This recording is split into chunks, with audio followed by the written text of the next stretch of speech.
ഷെയ്ഖ് അറിയുന്ന വിവരങ്ങൾ ആ സ്നേഹിതന്മാർ മുഖേന ഷെയ്ഖ് ഈദാൻ അറിഞ്ഞു. മകന്റെ രോഗാവസ്ഥയും എറണാകുളം സമ്മേളനത്തിന് വന്ന സമയത്ത് അദ്ദേഹത്തിന്റെ മകൻ രോഗശയ്യയിലാണ്.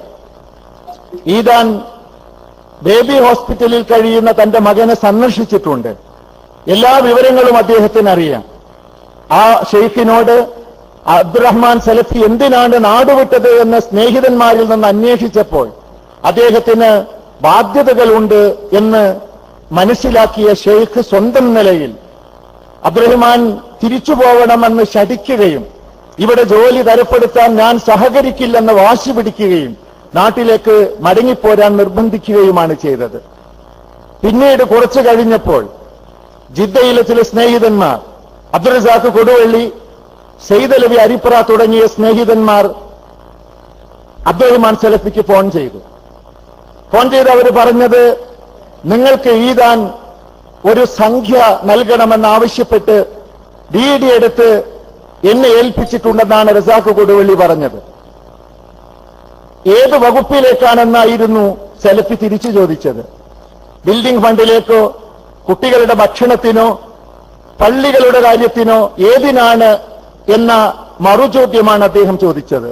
ഇതൊന്നിനുമല്ല, നിങ്ങൾക്ക് വ്യക്തിപരമായി ഷെയ്ഖ് ഏൽപ്പിച്ചതാണ്, എന്നാൽ അത് ഷെയ്ഖിന് തന്നെ തിരിച്ചു കൊടുത്തേക്കൂ എന്നായിരുന്നു സലഫിയുടെ മറുപടി.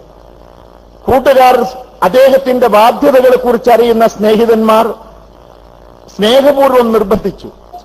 ആ നിർബന്ധത്തിന് സലഫിയുടെ ചിലപ്പോഴുള്ള ശൈലി അനുസരിച്ച് അദ്ദേഹം പൊട്ടിത്തെറിക്കുകയാണ് ചെയ്തത്. വളരെ വേദനയോടുകൂടെയാണ് അബ്ദുൾ റസാഖ് കൊടുവള്ളി ഈ കാര്യം എന്നോട് പറഞ്ഞിട്ടുള്ളത്. സലഫി ദേഷ്യം പിടിച്ചു.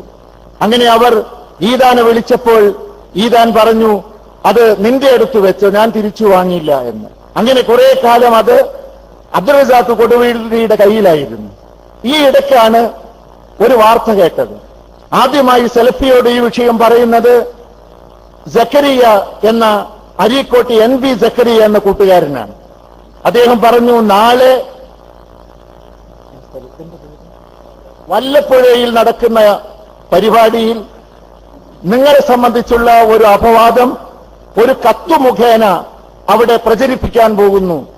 അവിടെ പ്രസംഗിക്കുന്നത് അബ്ദുൽ ലത്തീഫ് കരിമ്പലാക്കൽ എന്ന മടവൂർ ഹുസൈൻ സാഹിബിന്റെ കൂടെയുള്ള ഒരു പ്രവർത്തകനാണ്. അദ്ദേഹം അവിടെ വെച്ച് അബ്ദുറഹ്മാൻ സലഫിയെ കുറിച്ചുള്ള ഈ അപവാദം പ്രചരിപ്പിക്കും. എന്താണ് സംഭവം എന്ന് സക്കരിയ സലഫിയോട് ചോദിച്ചു. സലഫി ആകെ പ്രയാസപ്പെട്ടു. കൂട്ടുകാരായ ചിലരുമായി ഈ കാര്യങ്ങളെക്കുറിച്ച് ചർച്ച നടത്തി. അബ്ദുൾ റസാഖ് കൊടുവള്ളിയെ വിളിച്ചു. കാര്യങ്ങളെക്കുറിച്ച് അദ്ദേഹത്തിന് അറിയുന്ന വിഷയങ്ങൾ ഉടനെ ഷെയ്ഖ് അബ്ദുറഹ്മാൻ ഈദാനുമായി ബന്ധപ്പെട്ടു. ഈദാൻ അദ്ദേഹത്തോട് പറഞ്ഞത്, നിങ്ങൾ ഒരിക്കലും എന്നോട് പണം ചോദിച്ചിട്ടില്ല. അബ്ദുറഹ്മാൻ സലഫിയുടെ ദാരിദ്ര്യത്തെക്കുറിച്ച് എന്നോട് ഒരിക്കലും അയാൾ നേരിട്ട് സംസാരിച്ചിട്ടില്ല. ഞാൻ അയാൾക്ക് വേണ്ടി വല്ലതും കൊടുക്കണമെന്ന് എന്നോട് ആവശ്യപ്പെട്ടിട്ടില്ല. ഇന്ന് വരെ വ്യക്തിപരമായി ഒരു സംഖ്യയും ഞാൻ സലഫിക്ക് കൈമാറിയിട്ടില്ല. ഇതാണ് സത്യം.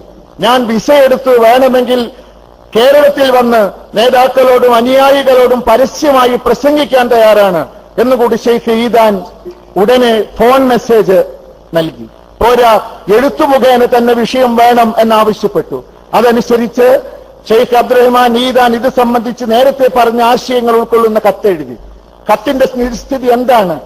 ഷെയ്ഖ് ഈദാൻ സ്വന്തം നിലയിൽ കാസർഗോഡ് സ്വദേശിയായ മദീനയിൽ കുറെ കാലമായി താമസിക്കുന്ന അഷ്റഫ് മൗലവിയോട് സ്വന്തം നിലയിൽ അദ്ദേഹം ഒരു പ്രധാനപ്പെട്ട വ്യക്തിക്ക്, സൗദി അറേബ്യയിലെ ഒരു വ്യക്തിയുടെ പേരിൽ ഒരു കത്ത് എഴുതാൻ ആവശ്യപ്പെട്ടു. ആ കത്തിൽ അദ്ദേഹം പറഞ്ഞത്, അബ്ദുറഹ്മാൻ സലഫി ഇവിടുത്തെ സലഫി സംഘടനയുടെ പ്രമുഖനായ ഒരു നേതാവാണെന്നും അയാളുടെ വ്യക്തിപരമായ കാര്യങ്ങൾ എനിക്ക് വ്യക്തമായി അറിയാമെന്നും അതുകൊണ്ട് അദ്ദേഹം തന്റെ പിതാവിന്റെയും മകന്റെയും രോഗാവസ്ഥയിൽ വളരെയധികം കടബാധ്യത ഏറ്റെടുത്ത ആളാണെന്നും ഇത് പരിഹരിക്കുന്നതിന് വേണ്ടി അയാളെ സഹായിക്കാൻ താങ്കൾ തയ്യാറാവണം എന്ന് ആവശ്യപ്പെടുന്ന ഈ ചുരുക്കം വരുന്ന ഒരു അറബി ലെറ്റർ അഷ്റഫ് മൗലവിയോട് തയ്യാർ ചെയ്യിച്ചത്, എഴുതിച്ചത് ഷെയ്ഖ് അബ്ദുറഹ്മാൻ ഈദാനാണ്. അതിന്റെ അടിസ്ഥാനത്തിൽ കിട്ടിയ തുകയാണ് നേരത്തെ ഞാൻ പറഞ്ഞതുപോലെ അബ്ദുൾ റസാഖ് കൊടുവള്ളിയെ ഷെയ്ഖ് അബ്ദുറഹ്മാൻ ഈദാൻ ഏൽപ്പിച്ചത്. ഈ തുക അബ്ദുറഹ്മാൻ സലഫി കൈപ്പറ്റുകയോ സ്വീകരിക്കുകയോ ചെയ്തിട്ടില്ല. അത് അദ്ദേഹത്തിന് തന്നെ തിരിച്ചു കൊടുക്കുകയാണ് ചെയ്തത്. ഇതാണ് വസ്തുത. എന്നിട്ട് അദ്ദേഹത്തെ അപമാനിക്കാൻ സ്വന്തം ജ്യേഷ്ഠൻ തന്നെ ഒരു ഗൂഢാലോചനയിൽ മറ്റൊരാളുമായുള്ള ഫോൺ സന്ദേശത്തിൽ അത് ക്ലിപ്പിംഗ് ആക്കി നാടുനീളെ പ്രചരിപ്പിക്കുന്ന ദുഷ്ടതയാണ് യഥാർത്ഥത്തിൽ ഇവിടെ നടക്കുന്നത്. സ്വന്തം ജ്യേഷ്ഠനാകുമ്പോൾ ആർക്കെങ്കിലുമൊക്കെ തോന്നും എന്തെങ്കിലും ഒന്നില്ലാതെ സ്വന്തം ജ്യേഷ്ഠൻ പറയുമോ എന്നാണ്. നിങ്ങൾ അന്വേഷിക്കേണ്ടത് ആ ജ്യേഷ്ഠനും ഈ അനുജനും താമസിക്കുന്ന പ്രദേശം കൂട്ടിലാണ്. കൂട്ടിൽ ചെന്ന് കൂട്ടിലെ നദുവത്തുൽ മുജാഹിദീന്റെ പ്രവർത്തകന്മാരോട് മാത്രമല്ല, അവിടെയുള്ള സുന്നി പ്രവർത്തകന്മാരോടോ ജമാഅത്തെ ഇസ്ലാമിയുടെ പ്രവർത്തകന്മാരോടോ ഈ ജ്യേഷ്ഠനെയും ഈ അനുജനെയും കുറിച്ച് അന്വേഷിച്ചാൽ മതി എന്ന് മാത്രമേ ഞാൻ പറയുന്നുള്ളൂ. ചുരുക്കി പറഞ്ഞാൽ വളരെയധികം ദുരൂഹതയുള്ള ജുഗുപ്സാവഹമായ വളരെ വൃത്തികെട്ട ഒരു അഴിമതി ആരോപണമാണ് ഈ സഹോദരനെ കുറിച്ച് സ്വന്തം ജ്യേഷ്ഠന്റെ നാവിലൂടെ സമൂഹത്തെ കേൾപ്പിച്ചുകൊണ്ടിരിക്കുന്നത്.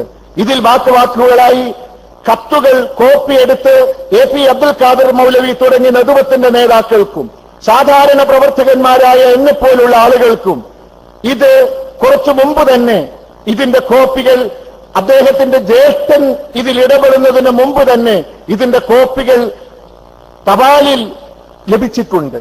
ആ ലഭിച്ച കോപ്പികളിൽ അഷ്റഫ് മൗലവിയുടെ കത്താണ്. ഇതാണ് സാമ്പത്തിക അഴിമതി, അറബി ഷെയ്ഖിനോട് പണം വാങ്ങി എന്നുള്ള ആരോപണത്തിന്റെ പിന്നിലുള്ള കഥ. നമ്മുടെ നാട്ടിലെ ഒരു അടിച്ചു ചികിത്സിക്കുന്ന ഒരു ഷെയ്ഖുണ്ടല്ലോ, പാണ്ടിക്കാട്ടുകാരൻ. ആ ഷെയ്ഖ് ഒരു ഭീഷണിയായി ഇടയ്ക്കിടെ ഈ കത്ത് പ്രദർശിപ്പിക്കാറുണ്ട്. മടമൂരികൾ കൊണ്ടു നടക്കുന്ന അവരുടെ അടുത്തുള്ള ഈ രഹസ്യം ഞാൻ പുറത്തുവിടും എന്ന് കുറെ മുമ്പ് ഹിഫ്ളുർ റഹ്മാൻ പറഞ്ഞിരുന്നു എന്ന് കേട്ടിട്ടുണ്ട്. ഇങ്ങനെ എല്ലാവരെയും ഭീഷണിപ്പെടുത്തി അഴിമതി ആരോപണങ്ങൾ നടത്തി ഈ സംഘടനാ നേതാക്കളെ തേജോവധം ചെയ്യാനുള്ള ഈ ശ്രമം ഇസ്ലാഹി കേരളം എന്നോ തള്ളിക്കളഞ്ഞതാണ്. പക്ഷേ അതിന് വേരുപിടിക്കില്ല എന്ന് മാത്രമാണ് എനിക്ക് പറയാനുള്ളത്. അസ്സലാമു അലൈക്കും.